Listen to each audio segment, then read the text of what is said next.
किसी ने क्या खूब कहा है, गिरकर उठना और उठकर चलना यही क्रम है संसार का। कर्मवीर को फर्क नहीं पड़ता किसी भी हार का। क्या आप भी बार बार कोशिश करके हार चुके हैं? क्या आपकी भी की हुई कोशिश कभी सफल नहीं होती? क्या आप भी कोई काम ना पूरे होने की वजह से सैड हो जाते हैं?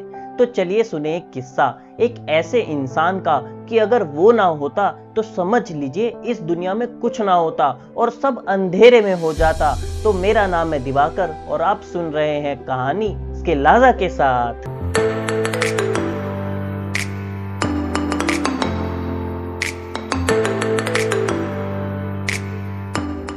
वह एक इंसान जो बचपन में बिल्कुल मंदबुद्धि था, या यूं कह लो कि पढ़ाई में बिल्कुल कमजोर था। एक बार की बात है, जब वो बच्चा अपने स्कूल से घर आया तो अपनी माँ को उसने एक पर्चा दिया कि टीचर ने कहा है कि इस पर्चे को अपनी माँ को दे देना। और माँ ने जैसे ही उस एनवेलप को ओपन किया और देखा और उसे पढ़कर बिल्कुल रोने लगी और बहुत दुखी हो गई। माँ के आंसू देख के ये बच्चा बिल्कुल परेशान हो गया और अपनी माँ से पूछने लगा कि माँ, ऐसा क्या लिखा है इस पेपर में जो तुम इसे देखकर रोने ही लग गई? तब माँ ने कहा कि इस पेपर में लिखा है कि आपका बेटा पढ़ाई में बहुत होशियार है, हमारा स्कूल उसकी काबिलियत के आगे कुछ भी नहीं है, हमारे स्कूल में टीचर्स भी अच्छे नहीं हैं, तो जो इसे अच्छे से पढ़ा सके आप इसे वहां पर भेजिए या फिर आप इसे खुद ही पढ़ाइए। कई साल बीतते गए, वो बच्चा अब बड़ा हो गया। किसी काम की वजह से वह अपने पुराने संदूकों में कुछ ढूंढ रहे थे। तब उन्हें वहां पर एक पुरानी चिट्ठी मिली जो कि टीचर ने उस माँ को देने के लिए कहा था। तो उन्होंने वह चिट्ठी खोली और पढ़ी और जोर जोर से रोने लगे। उस चिट्ठी में लिखा हुआ था कि आपका बेटा बहुत ही ज्यादा मंदबुद्धि है, पढ़ाई में बहुत कमजोर है, हम इसे आगे नहीं पढ़ा सकते, अब इसे स्कूल भेजने की जरूरत नहीं है। तब इस इंसान ने अपनी डायरी में लिखा कि कैसे एक माँ ने अपने वचन से मंदबुद्धि बेटे को सदी का महान वैज्ञानिक बनाया। तो वो बालक थे हमारे थॉमस एल्वा एडिसन, जिन्होंने हमें लाइट यानी बल्ब दिया। अगर ये बल्ब ना होता तो आज हम सब मोमबत्तियों में पड़ रहे होते, लाइट का एल ना होता और रोशनी का आर ना होता।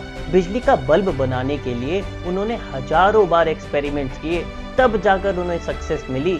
एक बार जब वह बल्ब बनाने के लिए एक्सपेरिमेंट कर रहे थे, तभी एक व्यक्ति उनके पास आया और पूछा कि आपने कम से कम 1000 बार एक्सपेरिमेंट किया, लेकिन आपके सारे एक्सपेरिमेंट बेकार हो गए और आपकी मेहनत बेकार हो गई, क्या आपको कभी दुख नहीं हुआ? तब एडिसन ने कहा, मैं नहीं समझता कि मेरे एक्सपेरिमेंट्स बेकार हुए, मेरी मेहनत बेकार नहीं गई, बल्कि मुझे ये पता लग गया है कि इन 1000 तरीकों से बल्ब नहीं बनाया जा सकता, मेरी मेहनत तो जरा सी भी बेकार नहीं गई है। तब एडिसन बोले, I have not failed, I have just found 1000 ways that won't work. मतलब कि मैं कभी फेल नहीं हुआ, मैंने तो बल्कि ये पता लगाया है कि इन 1000 तरीकों से यह काम नहीं हो सकता। कोई भी इंसान होता वो किसी भी काम को 10-20 बार करके उस काम को छोड़ देता और हार मान जाता और उस काम को इम्पॉसिबल का नाम दे देता। पर एडिसन ने इम्पॉसिबल का नाम ना देकर उस काम को पॉसिबल कर दिखाया। इम्पॉसिबल वर्ड तो खुद चीख चीख कर कहता है कि आई एम पॉसिबल। एडिसन को अपने एक्सपेरिमेंट्स कंटिन्यू करने के लिए पैसों की जरूरत थी। वो पैसे कमाने के लिए ट्रेन में न्यूज़पेपर और सब्जी बेचा करते थे। जैसे ही उनका कोई भी एक्सपेरिमेंट पूरा होने वाला होता था तो वो बिना सोए लगातार 4 दिन तक उस एक्सपेरिमेंट को खत्म करने में लगे रहते थे। कई बार तो वो अपना खाना खाना भी भूल जाते थे।